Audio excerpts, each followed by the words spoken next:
Ja,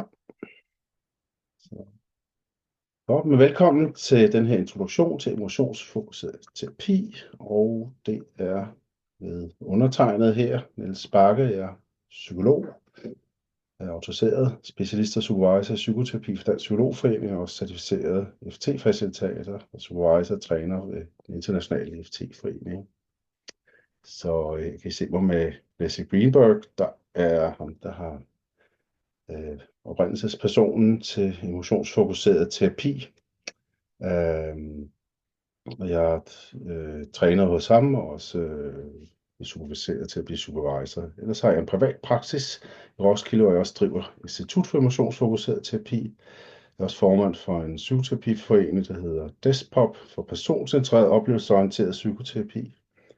Og nogle af mine interesser, det er EFT, personcentreret terapi, mindfulness, hypnose, holotropic breathwork, placebo og andre ting. Og så er jeg gift, bor i Hvidovre og har 2 børn.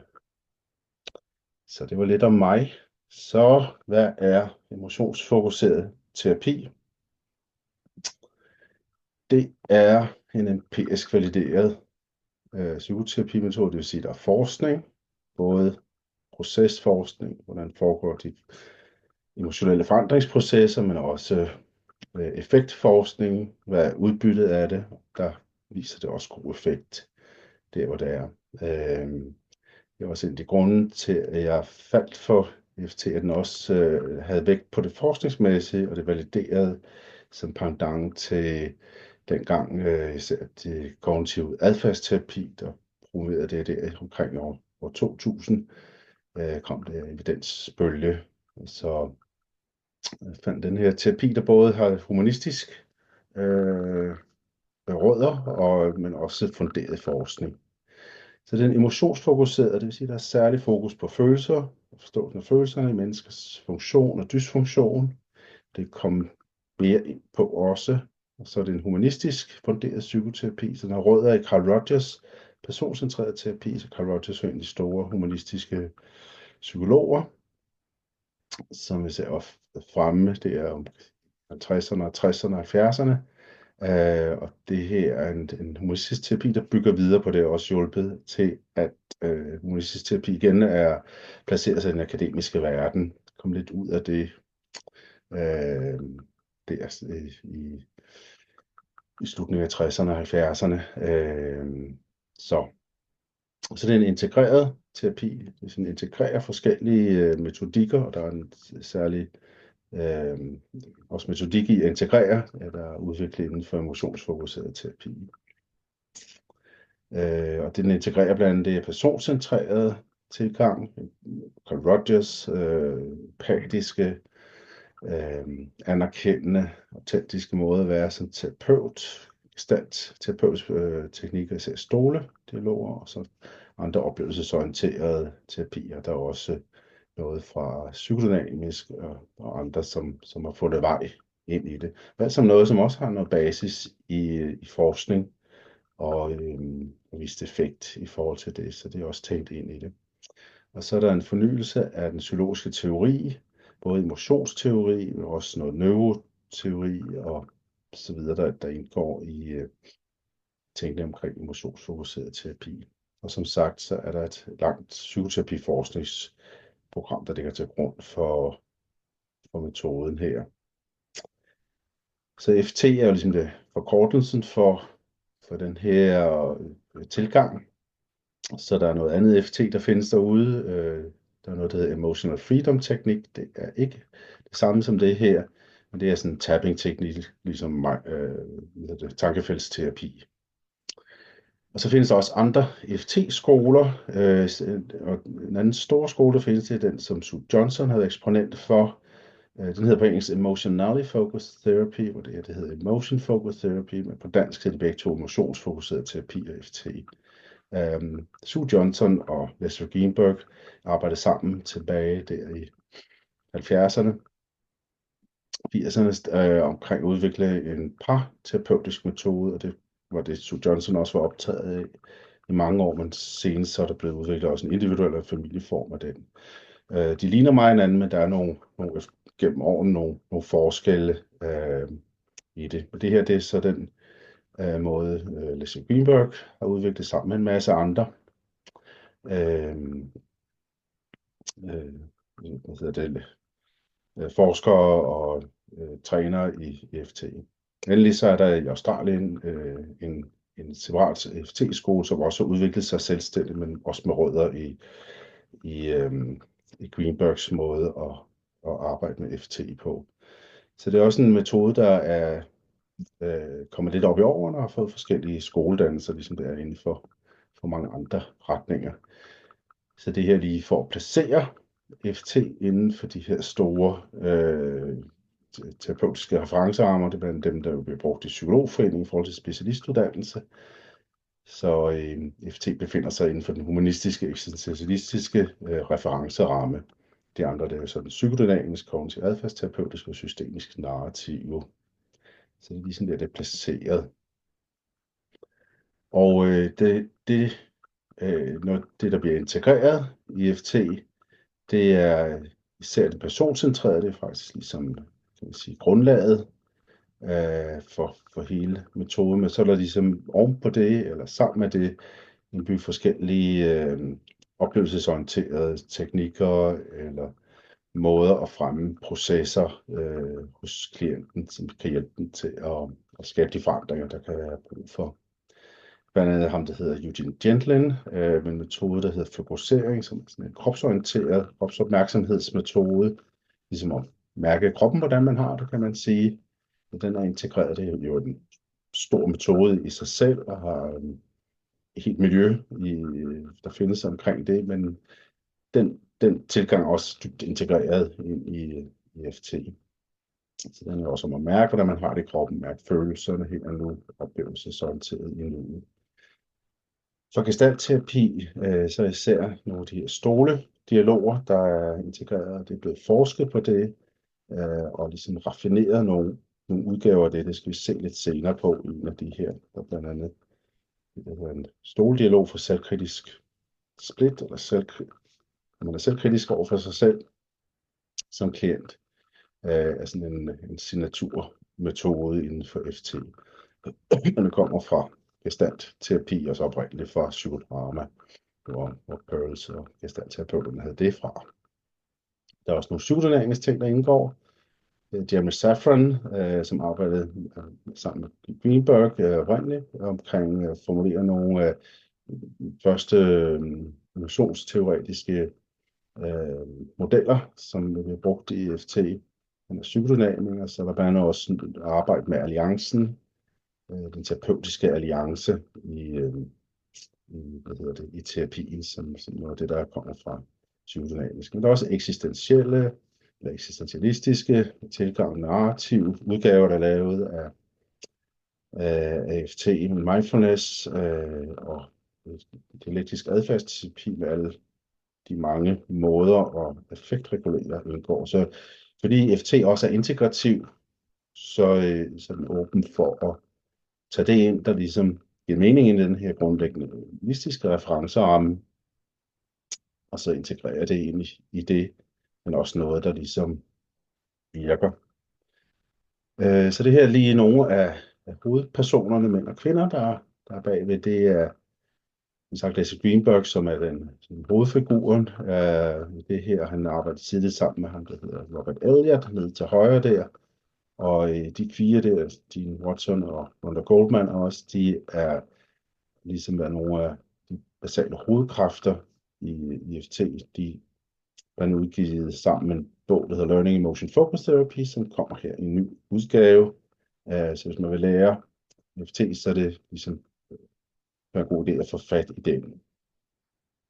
Det her er bare for at vise, at det er ligesom metode, som er til stede på mange universiteter rundt omkring i verden i forhold til uddannelse og forskning, så der er sådan en forankring i det akademiske miljø omkring EFT. Så den har den side med, og der foregår foreløbig en masse forskning. Alle de fire så før, mange af de andre er psykoterapiforskere med i psykoterapiforskningsmiljøer, så det udover de klinikere, så også har den her stærk forandring i forskning. Så det er også en del af FT. Så derfor skal vi så også lige se på, hvad forskningen siger om FT, kort fortalt. Så det udspringer en tradition helt tilbage fra Rogers, som også lavede en del psykoterapiforskning som humanistisk psykolog. Han arbejdede på Chicago Universitetet, også andre. Der er til forskning helt tilbage fra 40'erne. Så det udspringer også den til tradition, også med videooptagelser af terapier. Og så er der lavet, som jeg sagde, både effektforskning, der er metaanalyse af effektforskning, der er procesforskning, altså forandringsprocesser, hvordan foregår procesudbytteforskning. Den her proces, hvordan hænger den sammen med udbytte, dialog, hvordan hænger sammen med udbytte, fokusering osv.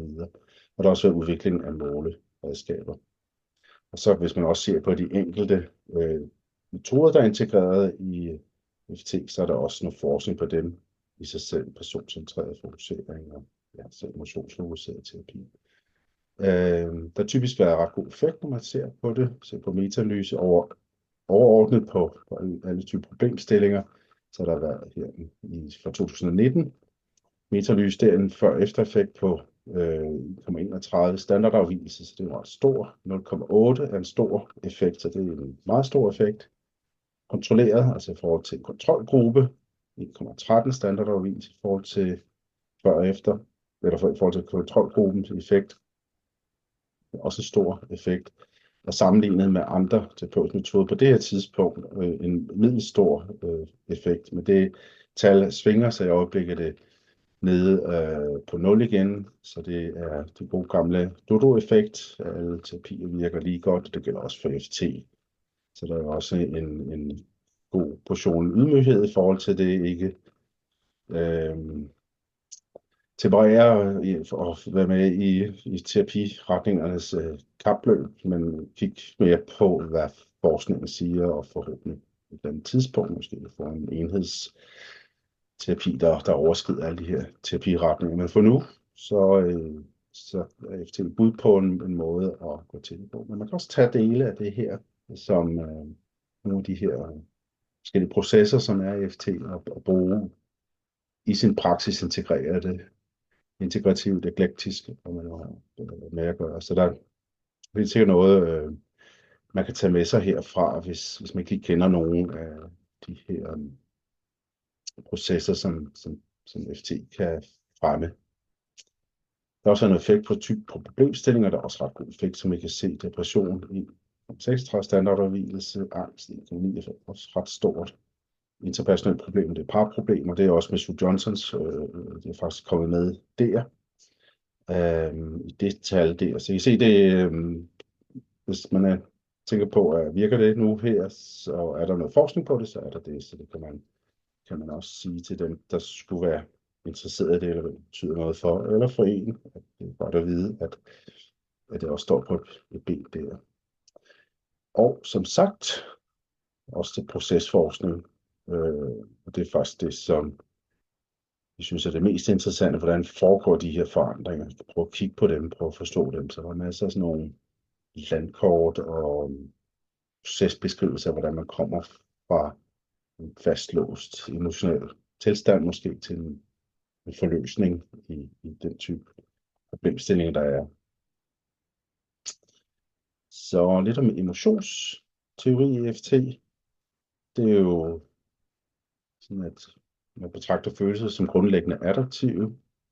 Så det hjælper ligesom organismen, personen, mennesket med at tilpasse sig eller begå sig i verden. Så adaptivt ligesom biologisk evolutionært udtryk for en organisme ligesom kan hjælpe til at tilpasse sig, så følelser ligesom hjælper med det. Så de hjælper organismen med at tilpasse sig ved at bearbejde komplekse situationsbestemte information hurtigt og automatisk. Og det er vigtigheden af det, eller man kan lide, ikke kan lide, og hvordan har man det med det, der går ind ked af det, vred og så videre, for at orientere sig det. Også fører til, at man kan handle på det. Bliver vred, så går man frem og ked af det, så søger man trøst, så er der sådan ligesom altid en handling involveret omkring følelser eller en tendens til handling. Og så hænger de også sammen med vigtige basale behov. for at være i sikkerhed, for at have tilknytning og så videre, for at styrke sit selvværd. Og det er også noget, der er vigtigt ligesom at have med, når man kigger på følelserne, og vide, at der er altid et behov omkring den her følelse. Der er måske noget trang til at handle, så det er sådan aspekter af følelser, der kommer ind. Men så kigger man på alle de her følelser, der optræder. Og der er ligesom nogle mere basale følelser. Nu står der primær adaptive, så primær i emotionsfokuseret forståelse, det er den første reaktion på noget, der kommer ind på os. Nogle sekundære følelser, hvad det er for noget. Og så er det adaptive, så det er også dem, der hjælper. Og så er det sådan nogle basale følelser, man kan også mere sammensatte følelser. For eksempel her, der er jo så en følelse af vrede, så situationen man reagerer på, krænkelse eller angreb på en selv, så det første reaktion kan være vrede der. Det hjælper med at hævde sig selv og beskytte sig, ligesom handletendensen. Og der kan også være et behov knyttet til at beskytte sig selv og passe på sig selv, sikre sin integritet. Så der er sådan en forståelse og kendskab til alle de typer af følelser. Og en sammensat følelse kan jo være af vrede og kederlighed, som kunne være en skuffelse, som både rummer noget vrede og noget kederlighed i sig. Så kendskabet til følelser og hvordan de hænger sammen også er vigtigt i emotionsfokuseret terapi. Og det er også at mærke dem her nu sammen med klienten, som er en vigtig del af det. En anden teoretisk begreb, som udspringer i FT, kan findes andre steder, at det kalder emotionsskemaer. Det er en pendant til kognitive skemaer, men også at man er organiseret følelsesmæssigt på et følelsesmæssigt niveau til at reagere hurtigt på situationer. Så der er både sådan en medfødt del af det emotionsskema, men også en indlært eller tillært gennem de erfaringer, man har. Man reagerer hurtigt og adaptivt på situationer, som er defineret som sådan en indre emotionel hukommelsesstruktur. Emotionelle erfaringer. Man kan tænke på det på sådan et emotionelt niveau, et følt niveau, et mærket niveau, og det organiseres snarere end et tænkning og billeder. Men det er jo også sådan, det hele hænger sammen. Men der er også sådan, der er sådan en organisering rent emotionelt. Så de syntetiserer emotionelle behovs, kognitive adfærdsmæssige elementer til en hurtig reaktion. Men de her skemaer kan så selvfølgelig også, fordi der er noget indlæring, blive dysfunktionelle, hvis det er traumatiske situationer eller smertefulde oplevelser kan gøre, at man ligesom reagerer med en smertefuld følelse til situationer, hvor man måske andre vil reagere mere positivt på det. Måske at sige, man har oplevet noget, der gør det svært med nærhed, man bliver bange for det, eller føler sig skamfuld, er det der kommer op, så hvor andre, der ikke har smertefulde oplevelser, en dårlig oplevelse med nærhed, måske føler det som noget rart, at blive mødt i et behov omkring nærhed, så er der nogen, der har et emotionsskema, hvor det vækker umiddelbart, næsten uden tænkningen, i første omgang reaktioner af skamfuldhed eller angst måske. Så kommer tænkningen på bagefter. Så der var mange gange, hvor man føler, og så tænker man bagefter over, hvad det er for noget. Det der ligesom, at der taler om sådan et emotionsskema. Og her er ligesom en model af sådan et emotionsskema. Frygt her i skemaet i midten, og så kan man se, at der er sådan forskellige aspekter af skemaet, og noget det kan se, der også der er behov til højre for oven, og handletendens. Der er noget, man mærker i kroppen, i den nederste kasse ude til venstre. Der er ligesom de perceptuelle erindringer, man har af det. Dels både det, man oplever her og nu, der kommer til fars hus, men der er også en erindring om en traumatisk hændelse i det her eksempel. Og der er hele det, ord, man sætter på det, og metaforer, man har omkring sig selv op i den øverste. Så det er alt sådan nogle ting, der ligesom knytter sig og udspringer af en bestemt følelse. Det kan man også bruge til at udfolde forståelsen af en følelse for en klient i terapien. Ligesom afdække eller komme rundt omkring nogle af de her områder. Det er aspekter af, hvordan en følelse udtrykker sig. Så en del mere omkring emotionsteori. Det før det med primære og sekundære følelser. Det er noget, der er rigtig hjælpsomt i terapien. Så det ene er her, at starte ud til venstre, der er en situation, der åbner, der er en, der er gået ud, der er en, der er blevet forladt. Her kæreste er måske gået fra en. Og det man måske møder hos klienten i terapien, det er en, der er vred over det, vred og såret. Men lad os sige vred i første omgang, hvorfor kunne vedkommende finde på det. Den vrede er ligesom udsprunget af, eller en reaktion på, at man er blevet så ked af det over at blive gået fra, blive forladt. Så det eksempel, så som terapeut hjælpe med at gå fra den her sekundære reaktive følelse af vrede til den mere primære sorg. Den sådan sekundære vrede vil have tendens til ligesom at blive ved med at være det samme. Man bliver ved med at være vred, men også tendens til at bebrejde den anden og bringe det ud af frem for at mærke mere ind i sig selv. Men det der ofte kan mærkes hos klienten, det er, hvis man spørger til, om der er noget andet end vreden, eller noget måske bag ved vreden, og så kan mange vil kunne komme frem til en anden følelse, for en følelse af sorg, og det vil være meget mere hjælpsom at mærke, føle og opleve. Det vil typisk være forløsende i sig selv. Så der er en hjælpsom proces der. Og der er også to andre grupper følelser, som vi opererer med.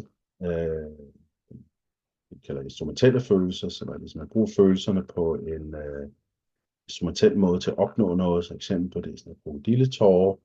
Det kan man være bevidst om, det kan også være ubevidst, når man ligesom har lært sig, at man kan få noget ud af at give på en måde, eller man kan smile til chefen, og det kan man få noget ud af, at alle følelser kan bruges der.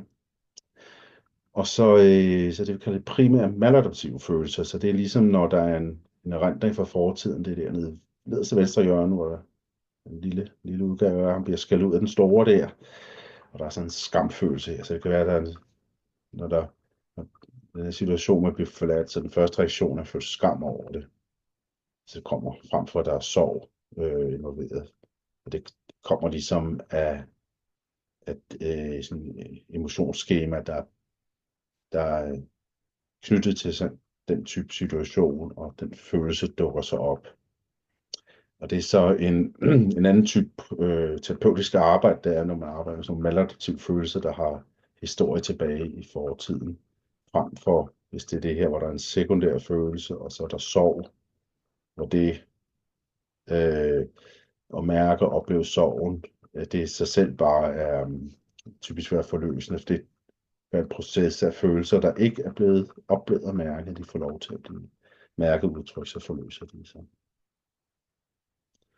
Så det er sådan en af de primære processer. Så lidt om, hvordan det foregår i praksis. Ja, det her teoretiske baggrund. Men det er jo meget praksisnær terapi, når man er i den, oplevelsesnær. Oplevelse af klientens følelser og reaktioner her og nu i terapien. I dag er der forskellige modaliteter, EFT, individuel terapi, er det vi hører mest om i dag her, men der er også en parterapi-udgave. både en fra Greenberg-skolen og Sue Johnson-skolen. Der er en familieterapeutisk retning, gruppeterapi, coaching og selvhjælpsmetoder inden for FT er der også. Og sådan en session, den kan ligne mange andre sessioner i længde,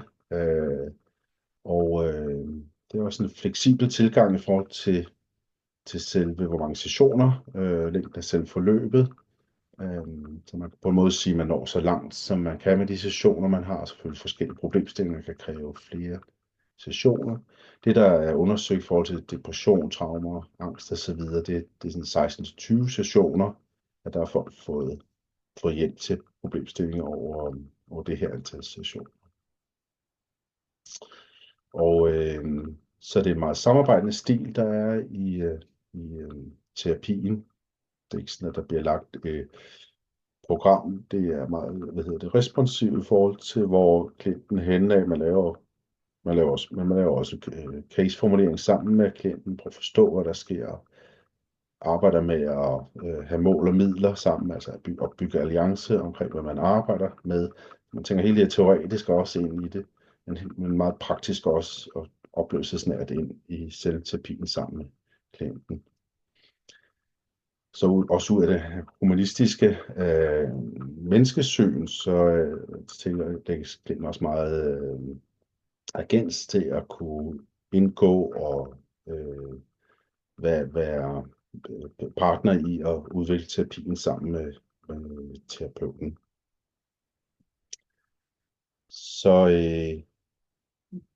noget af det, der så sker konkret, det er, at terapeuten vil have et empatisk indlevet tilgang til klienten med fokus på klientens oplevelse af følelser.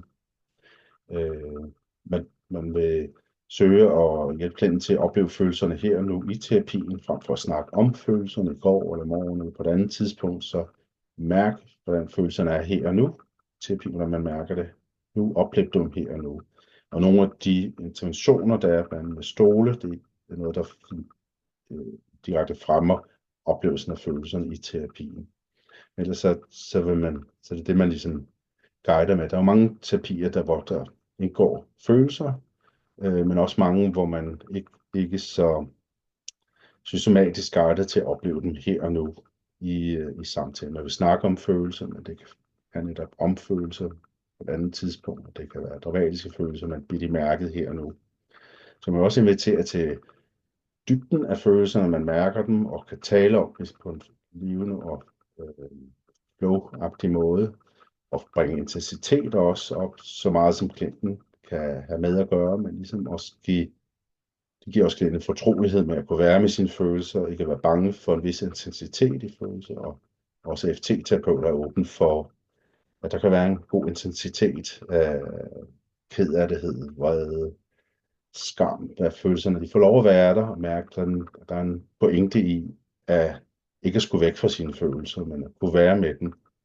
Og når man er som terapeut med klienten empatisk indledet, så hjælper det også på at regulere følelserne, og fortrolighed med at kunne være med, hvordan man har det, man oplever, at de får det bedre, og det hjælper til, at man i stedet for at lukke af for det, eller komme væk fra det afledt, så kan man være med, hvordan man har det, for de informationer, der er for følelserne, ligesom sagde i starten, at de hjælper en med at fortælle,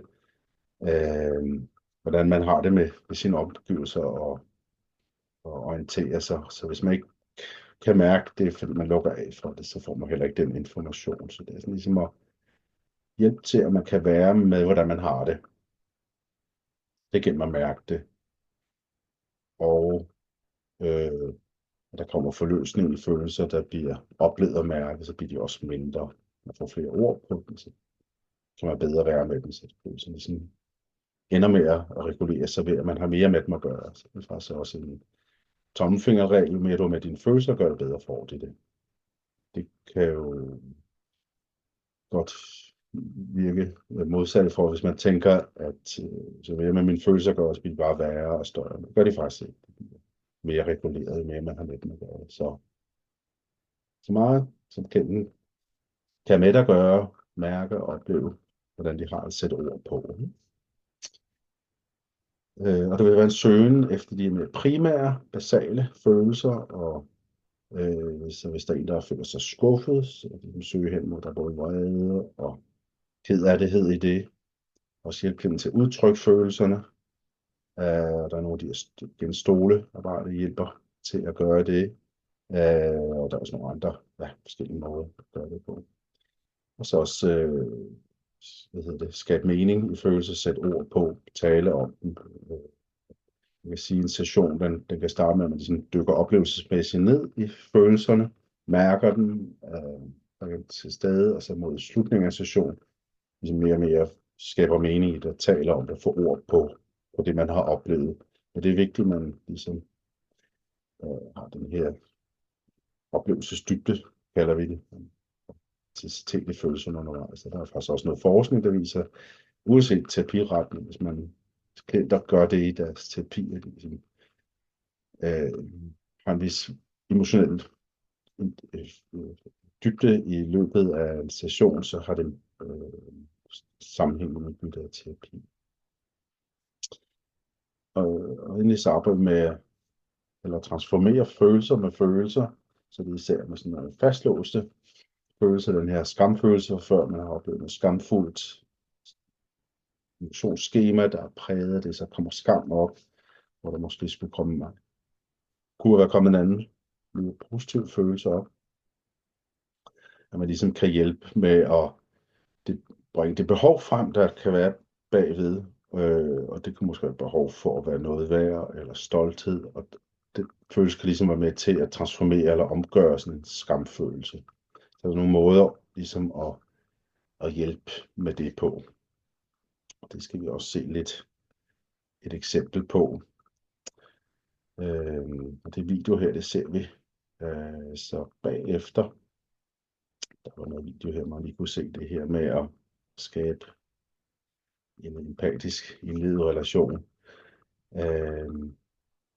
Men det er det, man sådan gør overordnet. Man har primært sådan en relation, en empatisk indledet relation, det vi kalder relationsprincippet.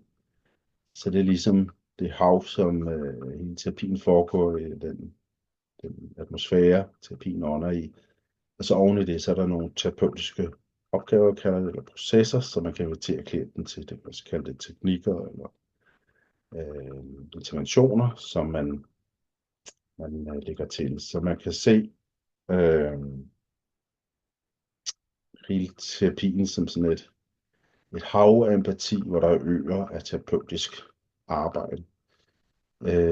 De her terapeutiske opgaver, de er alle sammen beskrevet over sådan en list, hvor der er en markør for en dysfunktionel emotionel proces. Det er derfor, vi kalder det markørguidede opgavestrategier. Så der er noget, klienten oplever eller gør i terapien, som er sådan en markør for, her kunne man bruge en bestemt intervention. Så en markør, det kunne være, at man har en uklar følelse af, hvordan man har det. Jeg har bare dårligt, eller et eller andet, der går ondt. Det er sådan uklart frem for, at man er ked af eller bange, eller tydeligt mærke noget. Så det er en markør for, at man kan bruge den terapeutiske opgave, vi kalder fokusering.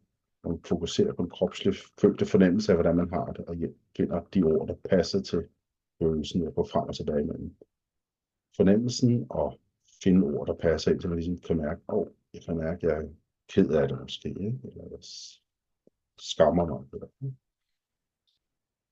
Og så kan det bringe videre, man kan ligesom gå videre derfra, og man kan mærke mere præcist, hvordan man har det. Eller det kan være, kan være selvkritik, man har af sig selv.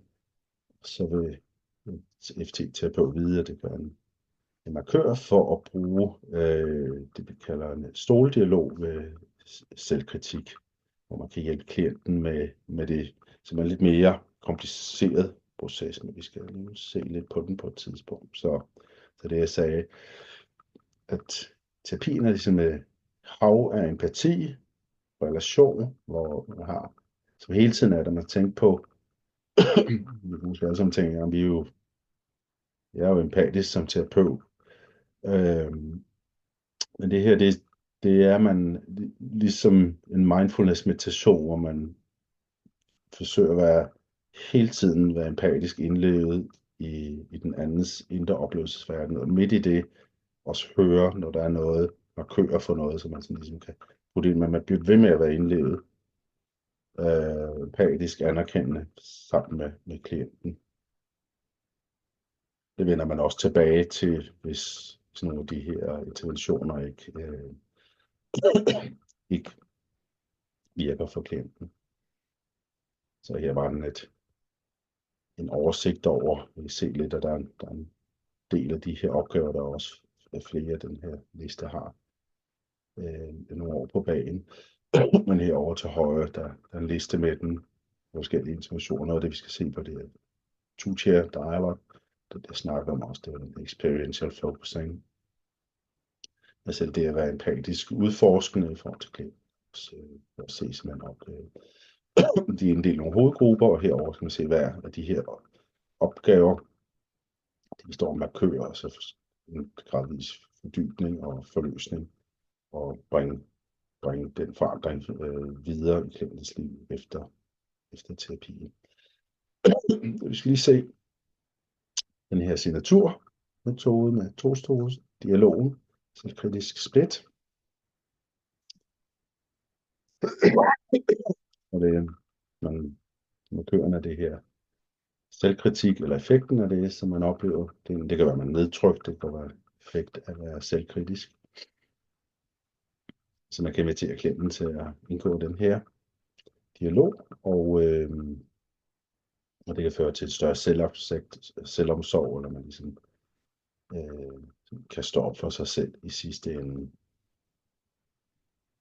Og den her stoldialog, den foregår ved, at man har to stole, udover den man selv sidder i, så klienten sidder i en, og der er også en tom stol.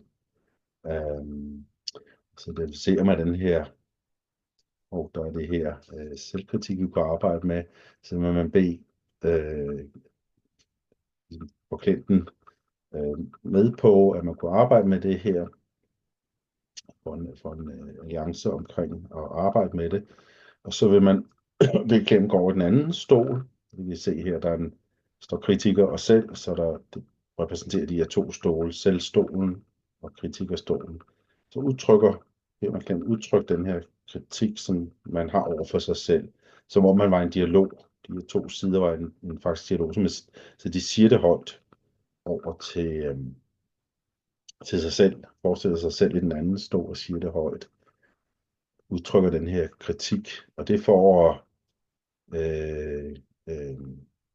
også aktivere det, der sker inde i en. Det er noget af det, der bringer følelserne frem her nu i sessionen, og det bringer også mere intensitet ind, så det kan også være en ret intensiv metode, for man ligesom gør det, man gør over for sig selv, så man starter med at kritisere sig selv for at få følelserne frem til. Det kan jo også virke sådan lidt jeg ved ikke, underligt, eller hvorfor skal man gøre det værre, kunne man nogen sige, men det er for at få kontakt med de følelser, der er. Og det er undersøgt rigtig meget, det er rigtig hjælpsomt, for mennesker, der gennemgår den her proces.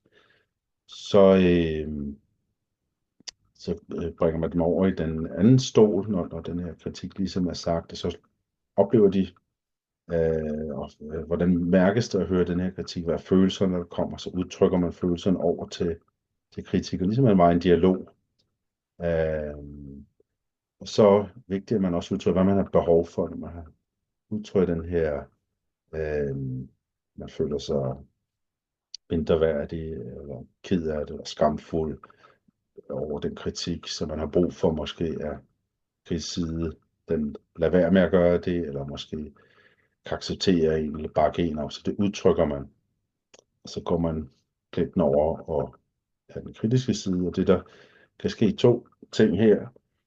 Typisk enten når kritikeren hører det der, især når følelserne er dybfølte i selvsiden, den smertefuldhed, der er i det kan spontant vække en medfølelse i kritikeren, som egentlig viser sig at være noget i en, der gerne vil hjælpe en, men ligesom har været lidt på vildveje, med lidt for hård måde at gøre det på, godt kan mærke, man godt mærker det over simpelthen, at man får medfølelse med sig selv, som den, der har været ude for det her, og det gør, at man bløder op, og man kritikken kan ende med at være noget, der faktisk støtter en, være medfølende og anerkende over for en. Så det er sådan en måde at omgøre kritik på, hvor man ikke hele tiden skal være i kamp med dem mere, men det faktisk transformerer sig, ændrer sig til at være noget, der støtter en. Men det kan også være og det er situation B der, og den bliver ved med at udtrykke afvisning. Og hvis man så går tilbage til selvstolen, så kan det være, at det er blevet så meget, som man synes, man faktisk bliver vred over, så står man op for sig selv, og det er en anden måde, at man ligesom kan komme videre fra den der situation. Godt. Men det kan være meget forløsende og lettende, og det er også noget, folk kan tage med hjem og bruge det af selv, og det giver en indsigt eller en oplevelse af, hov, det er det her, der sker for mig. Jeg har de her sider, de klienter kan have de her snakke med sig selv derhjemme, så det er mange, der oplever det rigtig hjælpsomt. Så vi er ved at være igennem her. Så vi lige høre lidt om, hvor I kan lære lidt mere. Der er en masse bøger. Som sagt, den her Learning Emotion Focus Therapy er sådan en grundbog. Det er den gamle, der er her midten, den grønne der, men der kommer nye, og der er forskellige. Så der er nok at gå i gang med, hvis det er, man er interesseret med forskellige emner af det. Depression, angst, parterapi, familieterapi osv. Der er en masse videoer fra den amerikanske psykologforening, og også andre steder, hvor man kan se demonstrationsvideoer. Og det her er desværre ikke rigtig noget på dansk endnu, men det håber vi, der kan få lavet på et tidspunkt. Og hvis man vil lære mere, så er der jo Institut for Emotionsfokuseret Terapi, hvor jeg holder foredrag, kurser, uddannelse, supervision osv. Der er i forhold til Dansk Psykologforening kan man bruge det her i forhold til autorisation, til specialistuddannelse, personlig udviklingsarbejde, også inden for specialistuddannelse. Men det er også akkrediteret i forhold til den internationale FT-forening, hvis man gerne vil have akkreditering der. Og der er den her 2-årige uddannelse, som er godkendt til psykologernes specialistuddannelse. Det lange forløb inden for en humanistisk eksistentialistisk ramme, som starter den 13. august. Hvor jeg er hovedunderviser sammen med Lasse Timolak, men der kommer også nogle af de her, I har set. Robert Elliott, Les Greenberg, Rolly Goldman, Sherry Geller på besøg, og så er Katrine Rolighed, som er med til også at foretage noget af supervisionen på uddannelsen.